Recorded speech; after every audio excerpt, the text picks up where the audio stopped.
అప్పుల కుప్పగా తెలంగాణ అయ్యిందన్నారు. ఎన్నికల ప్రచారంలో ఇదే అంశాన్ని ఊరువాడ ప్రచారం చేశారు. అధికారంలోకి వచ్చాక తెరలు గట్టి అసెంబ్లీ సాక్షిగా గత ప్రభుత్వ పాలన గురించి ప్రపంచానికి చెబుతామన్నారు. సో అప్పులపై చివరకు శ్వేతపత్రం విడుదల చేసి తోక ముడిచింది. ఇంత హంగామా చేసిన కాంగ్రెస్ సర్కారు చివరికి ఆర్బీఐ ముందు చేయి చాచింది. 900 కోట్ల అప్పు చేసి ఏమీ తెలియనట్టు ప్రజలకు నంగనాచి కబుర్లు చెప్తోంది. తెలంగాణ గౌరవాన్ని పరపతిని ప్రపంచం ముందు దెబ్బతీనేలా చేసిన రేవంత్ రెడ్డి సర్కారు ఈనాడు మళ్ళీ అప్పు చేయడం దేనికి సంకేతం?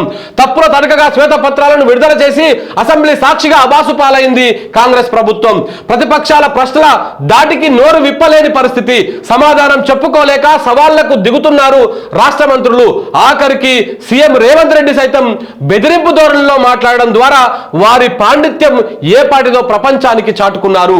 అప్పు అప్పు అంటూ జనం ముందు అర్జీకి పెట్టి ఇప్పుడు వారే బాండ్ల అమ్మకం ద్వారా 900 కోట్ల రూపాయలు తెచ్చుకోవడం అందరికీ విస్మయానికి గురి చేసింది. ఏ అప్పుల రాష్ట్రాన్ని అయితే కాపాడుతామని అధికారంలోకి వచ్చారో ఆ రాష్ట్రాన్ని మరింత అప్పులమయం చేస్తున్నారు. ఇచ్చిన హామీలను నెరవేర్చే దిక్కులేని సర్కారు వాటి నుంచి మెల్లగా తప్పుకునేందుకు ప్రయత్నాలు చేస్తోంది. దానిలో భాగంగానే తెలంగాణను అప్పుల రాష్ట్రంగా ప్రపంచం ముందు నిలబెట్టి గ్యారంటీలు తమ వల్ల కాదని చేతులెత్తే విధానం వారిది. ఇప్పుడు ఈ అప్పు కూడా వారు ఏదో ఒక సమాధానంతో కవర్ చేసుకుంటారు. తిమ్మిని బమ్మిని చేసే తెలివితేటలతోనే కదా ఈ ఎన్నికల్లో కాంగ్రెస్ గెలిచింది. ఖచ్చితంగా 900 కోట్ల రూపాయల అప్పును గత ప్రభుత్వంపై వేసిన ఆశ్చర్యపోనక్కర్లేదు. మొన్న ఆర్బీఐ మాజీ గవర్నర్ రఘురామరాజన్తో భేటీ అయిన CM Revanth Reddy, deputy CM Mallu Bhatti Vikramarka, మంత్రి దుద్దిల్ల శ్రీధరబాబు తదితరులు రాష్ట్రం గురించి ఏదో గొప్పగా ఆలోచన చేస్తున్నట్టు కనబడ్డారు. చివరకు అది ఆర్బీఐ నుంచి అప్పుల వ్యవహారంగా నేడు తేలిపోయింది. చేతగానమ్మ చేష్టలు ఎక్కువ అన్నట్టు నేడు కాంగ్రెస్ కూడా గ్యారంటీలు అమలు చేసే సత్తా లేక శ్వేతపత్రాలు విడుదల చేసి చివరికి చేతగానితనాన్ని నిరూపించుకుంటోంది. అర్థమైంది కదా? వాస్తవాలు గిట్లా ఉంటాయి. ఈ వాస్తవాలని ఎవరు చెప్పరు, ఎవరు రాయరు మిత్రులారా. అయిపోయింది, చెప్తున్నా కదా.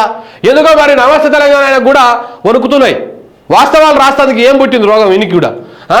వీడు కూడా రాయడం లేదు. వాస్తవాలు రాస్తేందుకు భయం అవుతుందా? మరి ప్రకటనలు రావని భయపడుతుర్రా? గిట్లా భయపడితే ఈ విధంగా భయపడితే తెలంగాణ రాష్ట్రం వచ్చేటిదా? తెలంగాణ ద్రోహులను ఇక్కడ నుంచి తరిమేటోళ్ళమా? చంద్రబాబు లాంటి దుర్మార్గుని రాష్ట్రం నుంచి ఎలగొట్టేటోళ్ళమా? గిట్ల భయపడితే ఎట్లయితారు నాయన? సో కాబట్టి ఈ వాస్తవాలు సమాజానికి తెలియాలి. ప్రపంచం ముందు పెట్టాల్సినటువంటి అవసరం ఉంది. 15 రోజులనే 900 కోట్ల అప్పు ప్లస్ 500 కోట్ల అప్పు, మొత్తం 1400 కోట్ల రూపాయల అప్పుని ఈ రాష్ట్ర ప్రభుత్వం చేసింది. ఈ విషయము ప్రపంచానికి తెలియజేయాల్సినటువంటి అవసరం ఉంది.